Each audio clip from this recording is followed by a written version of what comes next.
Muito boa noite, meus irmãos. Uma alegria rever vocês, sempre uma bênção que o Senhor nos proporciona o estarmos juntos, como família de Deus, como povo de Deus. É sempre uma honra inenarrável, né? É bom também a gente estar perto, não só da família de Deus, mas da família originária, da família de sangue. E como eu fiquei devendo aqui a apresentação, meu irmão Jucinei e a minha sobrinha Aline, filhinha dele. Uma alegria sempre tê-los perto de nós. Desde que nos mudamos para cá, nós ficamos mais próximos, geograficamente, e isso com certeza trouxe muita alegria ao nosso coração, especialmente diante dos desafios que nós temos enfrentado em família, como os irmãos têm sabido e têm também orado por nós ao longo de todo esse processo, Meus irmãos, eu quero também agradecer a cada um de vocês. Nosso acampamento de casais foi uma bênção, e a minha gratidão é no sentido de que, se você não pôde ir, certamente você orou, e o Senhor ouviu a sua oração, e tivemos ali 2 dias de muita bênção com as famílias que estavam ali representadas pelos casais. Cremos que uma semente foi lançada, e cremos que é um projeto que tem a assinatura do Senhor. Não é uma obra realizada por ninguém especificamente, a não ser pelo Senhor. Então foi muito gracioso, estamos com o coração em festa por tudo que o Senhor nos proporcionou ali. Um tempo de alegria, de reflexão, de entendimento, de descanso para o coração e de revigor para os relacionamentos. Continue orando pelo ministério de casais da nossa igreja, para que o Senhor nos conduza sempre de acordo com a sua vontade. Tá bom? Minha gratidão a todos que contribuíram de alguma forma. Meus irmãos, hoje eu quero fazer uma pequena pausa na nossa exposição de Eclesiastes e pensar com os irmãos numa passagem da primeira carta de Pedro. Primeira carta de Pedro, capítulo 2.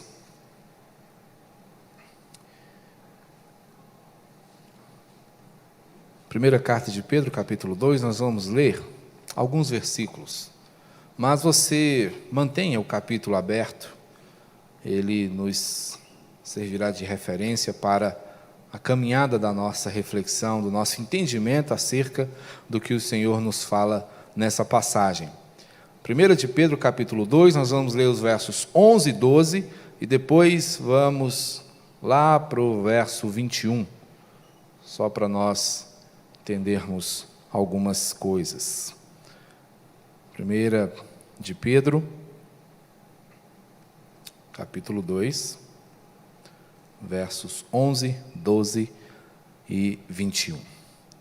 Assim, assentados como estamos, leiamos conjuntamente o texto. E diz: Amados, exorto-vos como peregrinos e forasteiros que sois, a vos absterdes das paixões carnais que fazem guerra contra a vossa alma, mantendo exemplar o vosso procedimento no meio dos gentios, para que naquilo que falam contra vós outros como de malfeitores, observando-vos em vossas boas obras, glorifiquem a Deus no dia da visitação. Verso 21. Porquanto para isto mesmo fostes chamados, pois que também Cristo sofreu em vosso lugar, deixando-vos exemplo para seguirdes os seus passos. Que Ele mesmo tenha misericórdia de nós e nos encoraje. Vamos orar? Bendito Senhor e Salvador, nós te louvamos por tua palavra, que certamente, ó Deus, desperta-nos o coração nesta oportunidade. Fala, portanto, Senhor, ao coração dos teus filhos. Desperta-nos, ó Deus, a tua igreja, para que possamos, ao prestar atenção nos dizeres desta mensagem, seguir, ó Deus, fielmente pelo caminho que te agrada. Tenha, ó Deus, misericórdia de nós, pois ainda somos como crianças, aprendendo e fortalecendo o nosso entendimento por meio de tudo que nos dizes nesta hora. Fala com a gente, Senhor. Estamos aqui para ouvir a Tua voz, a Tua doce voz, que por meio dela sejamos instruídos, fortalecidos e reanimados. Em nome de Cristo Jesus é que oramos, suplicantes. Amém. Amém. Há uma história interessante sobre uma criança indígena. Essa criança, caminhando pela mata, chegou na aldeia e se dirigiu ao velho chefe com um pássaro machucado na mão. Muito sensível, às questões da natureza, aquele pequeno índiozinho ficou comovido com a situação daquele pequeno pássaro e disse: vou levá-lo para a aldeia, e com certeza o chefe tem algum remédio, tem alguma coisa que vai poder curá-lo. E ele chegou lá com esse passarinho. Então, o velho índio olhou para o pássaro, olhou para o menino e disse: leve esse pássaro de volta e coloque-o no lugar onde você o encontrou. O índiozinho ficou assim: mas ele vai morrer lá sozinho. E o chefe disse: olha, se você ficar com ele, ele vai morrer. Mas se você o colocar de volta nas mãos de Deus, Ele o curará, Ele o restaurará, e esse pássaro então viverá. Uma lição difícil de se dar a uma criança, coração sensível, penalizado pela situação de um bichinho indefeso. Mas há aqui uma lição muito forte para nós também, porque muitas vezes nós queremos, por nossos próprios meios, por nossos próprios esforços, resolver as nossas demandas. E qual de nós não tem uma história para contar de um desastre causado pela nossa imperícia nas diversas situações que permeiam a nossa vida? Quantas vezes nós tentamos consertar algo e ele fica pior? Quantas vezes nós colocamos a mão em algo doente e ele morre? Algum tempo atrás, minha esposa e eu ganhamos uma muda de uma linda samambaia, que eu ainda não consegui descobrir, mas me parece muito com uma variedade chamada renda portuguesa, linda. Mas por mais que nós cuidássemos, ela cada dia ia morrendo, ia perdendo o vício. Nós trocamos de vaso, compramos um xaxim, botamos no sol, botamos na sombra, e um dia a gente foi mexer e quando a gente percebeu, a raiz estava seca. Não sei se foi o nosso cuidado, não sei se foi a nossa inabilidade, mas o fato é que nós perdemos aquela planta. É o que acontece muitas vezes quando nós tentamos resolver as coisas ao nosso próprio modo, sem consultar alguém que saiba mais, alguém que entenda melhor das coisas. Pedro, na passagem do capítulo 2, está encorajando os crentes, está encorajando os irmãos e está encorajando a mim e a você. Se você observar bem, a sequência de todo o capítulo, dividida em 3 grandes perícopes, vai nos mostrar que Pedro fala num primeiro momento que nós somos a casa onde o Senhor habita, que nós temos a responsabilidade de nos fundamentarmos em Cristo Jesus para fazermos todas as coisas que devemos fazer. Ele é a pedra, Ele é o fundamento, Ele é a base para todas as coisas. A partir daí, Pedro começa então a lançar diante de nós perspectivas de desafio. E no capítulo 2, Pedro levanta 2 questões que normalmente nos desafiam: o nosso relacionamento com as autoridades e o nosso relacionamento com aqueles que nos governam dentro da perspectiva do que nós fazemos. São os nossos patrões, são aqueles a quem devemos a nossa responsabilidade, a prestação de contas diante daquilo que nós recebemos como salário, como retorno pelo nosso trabalho. Na perspectiva de Pedro, a relação era um pouco mais intensa do que a sua, que tem que prestar contas ao seu chefe, ao seu supervisor, ao seu gerente, ao seu empregador. Mas a realidade aqui era do escravo, daquele cuja vida não pertencia a ele mesmo, mas àquele que era chamado de seu senhor. A outra perspectiva é com relação às autoridades. Estamos aqui pensando em imperadores, em reis, em pessoas cuja extensão dessa autoridade eram extremamente profundas. Pessoas que não pediam licença, pessoas que tinham pleno direito de fazer o que bem entendessem. Dá para imaginar que uma relação como essa é de se esperar ser bastante tensa. E era o que acontecia. Se nós hoje temos dificuldades com aqueles que nos governam, por causa dos seus desmandos, por causa dos seus poucos acertos, e também temos o outro lado da moeda, porque também percebemos uma inclinação anárquica da sociedade, resistente à autoridade, muito inclinada à desobediência, podemos claramente perceber que se instala uma crise. E toda crise traz sobre nós uma elevada carga de sofrimento. Mas é interessante que, nessas perspectivas de sofrimento e dificuldade, Pedro vai contrastar com a perspectiva do pertencer a Deus, do estarmos firmados, fundamentados em Cristo Jesus. E é aqui que nasce, meus irmãos, a perspectiva do que a mensagem de hoje quer nos falar. Porque, não obstante essas situações lancem sobre os cristãos grande sofrimento, Pedro vem falar aqui sobre a condição efêmera desse sofrimento.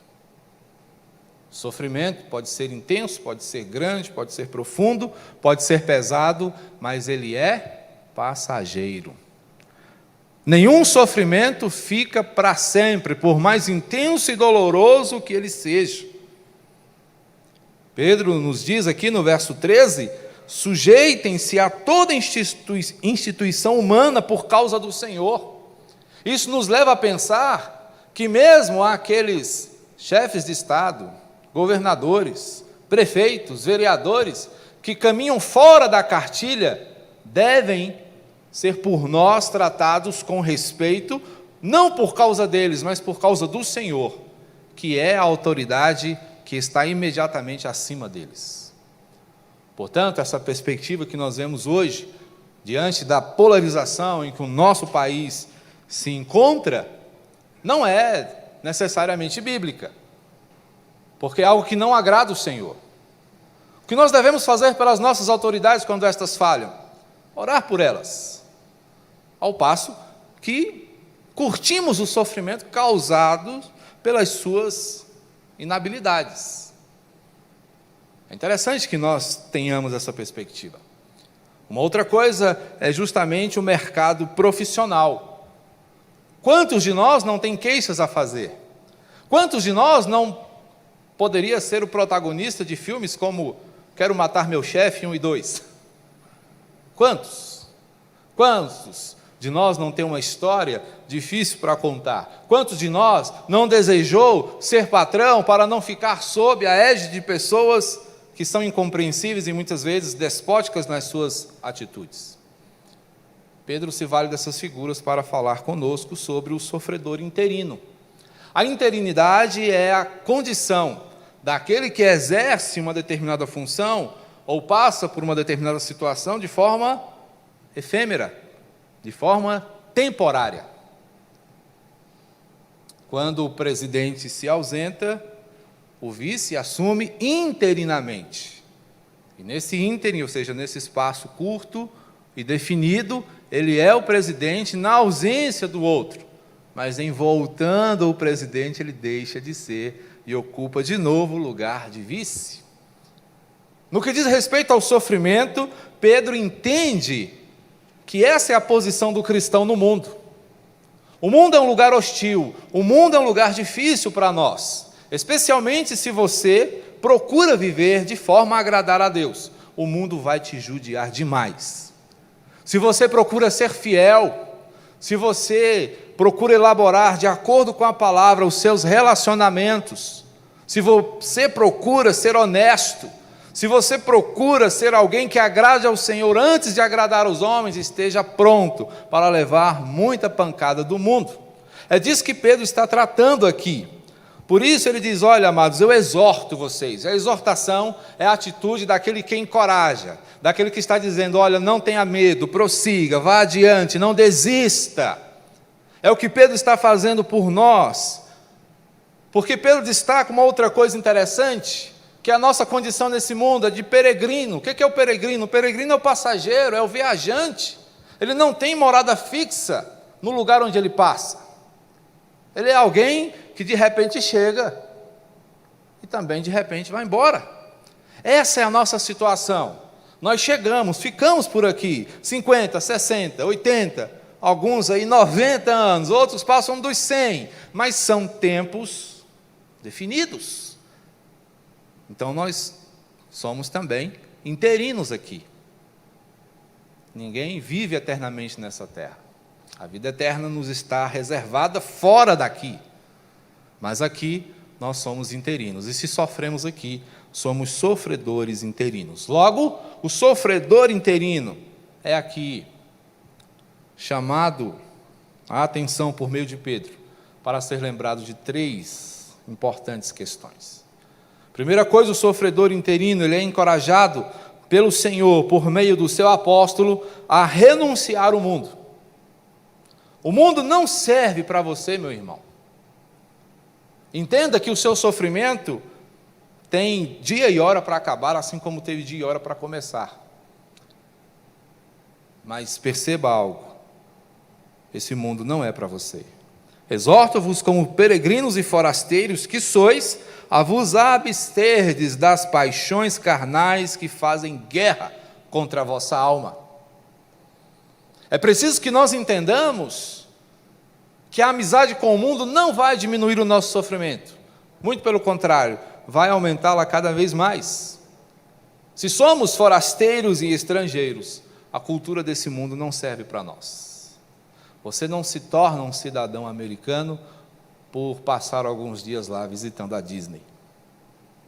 Você continua sendo um estrangeiro, você continua sendo um passageiro. Da mesma forma, nós, meus irmãos, conquantos tornados filhos do Senhor, não devemos nos tornar mundanos, porque estamos desenvolvendo a nossa missão aqui nessa terra.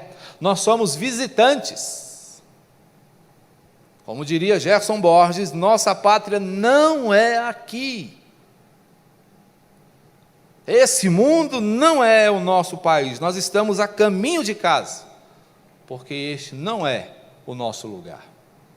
Portanto, a maneira como o mundo pensa, como ele age, como ele faz, não serve para você. E infelizmente a gente precisa lembrar que a igreja do Senhor no mundo todo tem se mundanizado. A secularização, meus irmãos, é um processo que está solapando a igreja a passos largos. A secularização é algo muito estranho, porque a secularização ela não fecha a igreja, mas ela descaracteriza a igreja. A secularização não tem o objetivo de lacrar aquelas portas. Muito pelo contrário, ela entra por aquelas portas, ela se assenta nesses bancos. E quando isso acontece, ela vai tirando o nosso interesse das coisas de Deus. Ela vai transformando as nossas atitudes, que antes eram agradáveis ao Senhor, em atitudes vergonhosas. E aí nós começamos a fazer escolhas que não corroboram mais com a fé que nós professamos. E é onde começamos a descaracterizar nossos relacionamentos, onde começamos a adotar posturas que não coadunam com a fé que professamos, que não glorificam ao Senhor, que não abençoam a vida de quem quer que seja. É esse o processo devastador que a secularização traz para a igreja do Senhor. A igreja que se reúne, a igreja que tem os seus programas, mas que está voltada para si mesma, que está imitando o mundo, onde suas festas são semelhantes às do mundo, onde suas práticas são semelhantes às do mundo, seus namoros são como os do mundo, o testemunho é inexistente, mas continuamos dizendo, somos cristãos. É isso que a secularização pretende fazer conosco. A América do Norte está enfrentando esse processo e já está bem adiantado. E está descendo de lá para cá. A secularização tira de nós o interesse pelas coisas do Senhor. E a gente não gosta mais, quando ela acontece, de ouvir a palavra do Senhor. A gente quer ouvir uma palavra diferente. A gente quer, quem sabe, uma orientação, um conselho, mas não quer ser confrontado. Mas nós somos encorajados pelo Senhor a renunciar tudo que o mundo nos propõe, a dizer não para as suas filosofias, a rejeitar os seus modismos, ainda que isso nos cause sofrimento. Mas é importante nos lembrarmos que se somos sofredores interinos. Esse sofrimento não vai durar muito tempo. Mas o sofredor interino não apenas é encorajado a renunciar ao mundo, ele é ainda orientado a lutar contra si mesmo. A maior luta de qualquer homem não é contra outros homens, é contra si mesmo.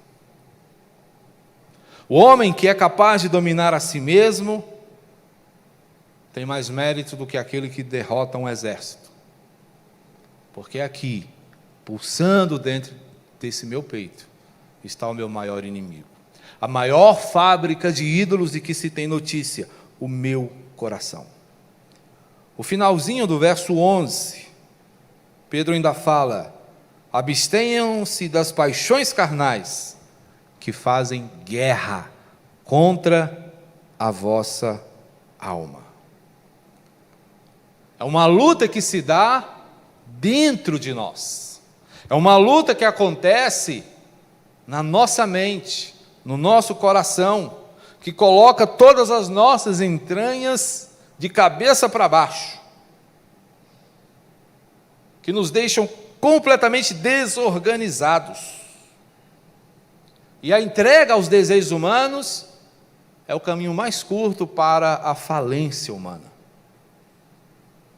Fracassamos enquanto homens, enquanto humanos, quando deixamos que os nossos desejos aflorem e sigam o seu caminho sem qualquer reflexão ou elaboração. Percebam, meus irmãos, como é grande a nossa luta. Precisamos lutar contra nós mesmos, fugir dos nossos desejos, enfrentar as nossas próprias dificuldades, visitar o conselho do profeta. Maldito homem que confia no próprio homem. O conselho do profeta não é você desconfiar do seu irmão, é desconfiar de si mesmo. É desconfiar do seu braço, entendeu? Puxa vida, esse braço já está com uns 40, já dá para derrubar alguém? Não. É exatamente o contrário. Não confie no seu braço, não confie na sua própria força, não confie nas suas próprias habilidades. Elas podem deixar você na mão a qualquer momento, porque somos falíveis. E por que o Senhor nos fez falíveis? Tempos atrás, lendo um escrito de John Piper, que ele elaborou lá pelos idos, meados dos anos 80, chamado A Teologia do Sono. Eu sempre recomendo, leia, procure esse texto na internet e leia. Um belo dia, John Piper levanta arrasado às 5 da manhã para cumprir suas responsabilidades.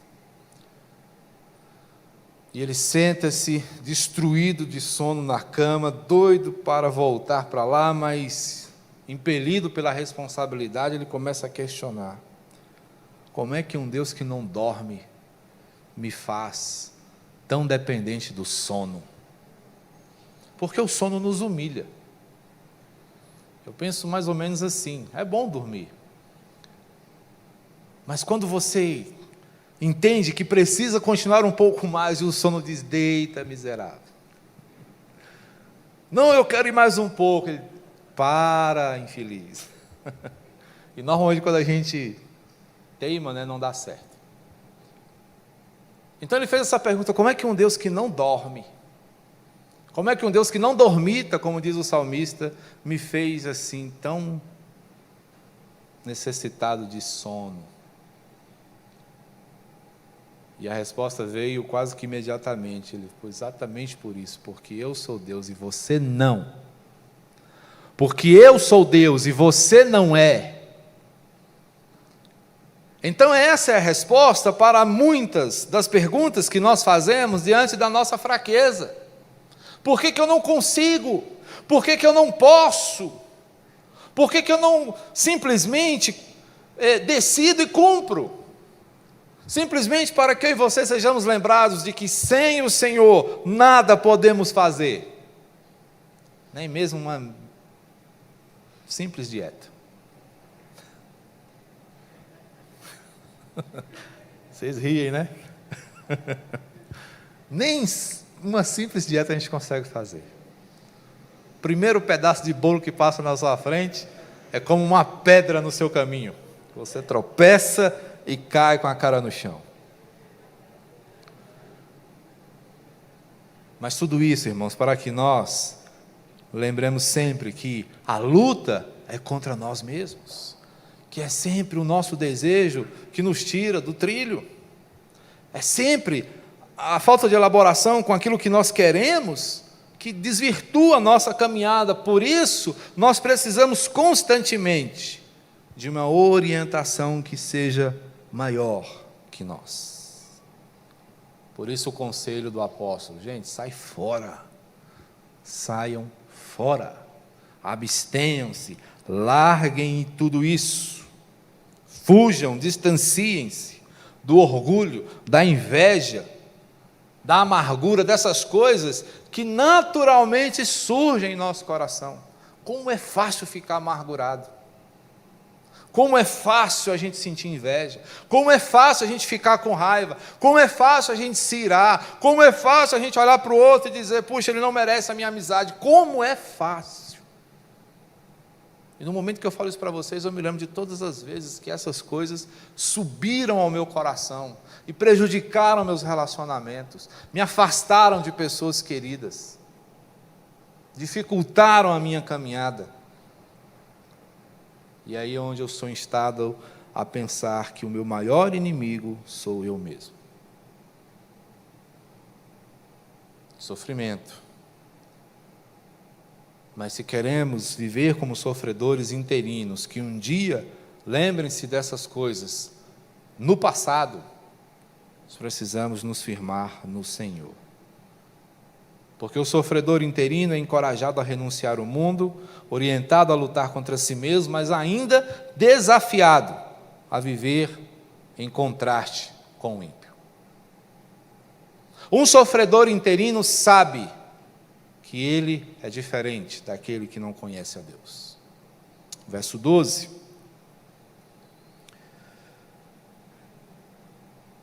Mantendo exemplar o vosso procedimento naquilo que falam contra vós outros, como de malfeitores, observando-vos em vossas boas obras, e glorifiquem a Deus no dia da visitação.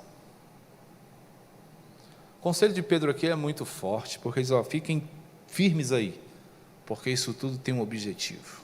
No verso 21, Pedro vai dizer: vocês foram chamados para isso. Vocês foram chamados para serem parecidos com Jesus. Então assumam a sua postura de sofredor, mas saibam que é por pouco tempo. Mas enquanto isso, aceite o desafio de viver de forma contrastante, de viver de forma diferente. Como eu disse no início, o mundo é um lugar hostil para quem quer ser fiel a Deus. Aí é Paulo, outro apóstolo, que vai falar: todos quantos querem viver piedosamente serão perseguidos. E aí o diabo já sopra no seu ouvido: você não quer ser perseguido, né? Então sai fora de Deus. Só que é melhor ser perseguido por amor a Deus do que ficar escravo do mundo e do diabo. O diabo esconde isso de você. Fuja de Deus e evite a perseguição, mas caia na minha arapuca, caia na minha armadilha, fique preso nas minhas correntes. Isso ele não te conta. Portanto, é melhor sofrer por amor a Deus do que negá-lo e viver aprisionado pelo mal. Então o mundo é um lugar injusto para nós, sempre será. Não é uma visão pessimista, mas não espere que o mundo te lance flores, e se ele lançar, desconfie. Porque se o mundo te lança flores, algo está errado com o seu discurso, algo está errado com a sua postura, algo está errado com o seu posicionamento. Porque se há uma coisa que o mundo é fiel a si mesmo. E ele não vai contra as suas perspectivas. Muito pelo contrário, ele fustiga aquele que tenta confundi-los. E você foi colocado aqui exatamente para isso, para dificultar a caminhada do mundo, para lançar luz onde as trevas estão reinando. O Senhor te chamou para você chegar numa roda onde se está falando de imoralidade e lançar luz ali. Eita! É para isso que o Senhor nos chamou, é para fazer diferença. É para que você esteja em lugares necessitados fazendo a diferença. Não é para você também subir no alto do morro e virar um monge. Foi uma tentativa equivocada de buscar santidade. Não deu certo, a história está aí, você lê. Mas o Senhor nos colocou no mundo, no meio dos lobos, e nos recomendou apenas duas coisas: sejam sagazes como as serpentes, porém simples como as pombas. Postura aqui, irmãos, é de nos mantermos irrepreensíveis, para que o mundo, quando tentar te acusar, se envergonhe ao perceber que você é alguém que está aqui apenas para abençoar. Seja um cristão acircunstancial, que não dependa das circunstâncias para se manter fiel a Deus, que o seja apesar das circunstâncias. Eu não quero ser aqui um Sérgio Chapelin apresentando o Globo Repórter, mas cristãos, quem são? Como vivem? O que dizem? Mas essa é a pergunta que tem que ser feita a nosso respeito. Quem é essa turma? Quem é esse povo que por onde passa derrama graça? Quem é esse povo que por onde passa deixa um rastro de luz? São os cristãos, são os servos do Senhor Jesus, são seus imitadores, são instrumentos da poderosa graça. São sofredores, mas são sofredores interinos. São pessoas que não conhecerão o sofrimento eternamente, porque aguardam a vinda daquele que secará dos olhos toda lágrima, que aguardam a chegada daquele que virá colocar todas as coisas no lugar, que virá julgar o mundo, mas que virá ainda buscar a sua igreja.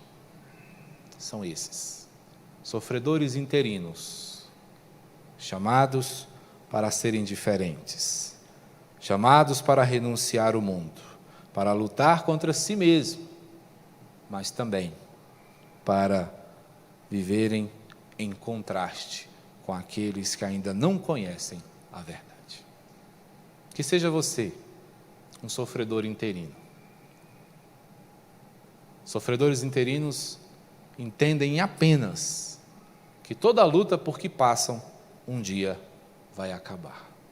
E acaba na presença de Deus. Amém? Que Deus abençoe você. E que você siga firme, mesmo a despeito das lutas e dissabores que esse mundo te inflige. Vamos orar? Bendito Senhor, Salvador nosso, te agradecemos, te louvamos por teu amor derramado sobre nós sem medida alguma. Amor, ó Deus, incontável, amor que não se pode medir.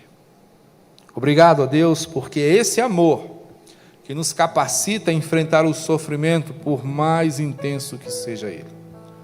Obrigado, meu Deus, porque mesmo no meio dessa luta contra o mundo e contra nós mesmos, mesmo, ó Deus, nas divergências que muitas vezes enfrentamos com aqueles que ainda não reconhecem o Senhor como seu Salvador, o Senhor nos dá graça e nos fortalece e anima-nos o coração. Obrigado, Jesus. Obrigado, Jesus, pelos teus filhos. Que o Senhor os encoraje dia após dia, que eles não tenham medo da dor, do sofrimento, se estas forem causadas pelas razões certas. Que eles não olhem para trás, que eles não desistam, que eles não abandonem a fé, mesmo que o mundo os fustigue intensamente. Dá-nos, ó Deus, coragem, ânimo e força para seguirmos firmes, servindo ao Senhor nesse mundo hostil. Obrigado, meu Pai. Nós te louvamos, em nome e por amor do teu amado Filho Jesus Cristo. Amém. Recebam, irmãos, pois a bênção do Senhor. Que a graça de nosso Senhor e Salvador Jesus Cristo, o amor de Deus, o nosso Pai, e o consolo, a orientação e o poder do Espírito Santo sejam com todo o povo do Senhor. Ainda, meu Deus, que sofrendo interinamente, seja esse povo, ó Deus, marcado pela felicidade que vem do Senhor, e que firmado em Cristo Jesus, a nossa rocha, sigamos firmes nesse mundo caído, até aquele dia em que Ele mesmo há de nos encontrar, para nos levar aos céus e ali com Ele reinarmos por todo sempre e pelos séculos dos séculos. Amém.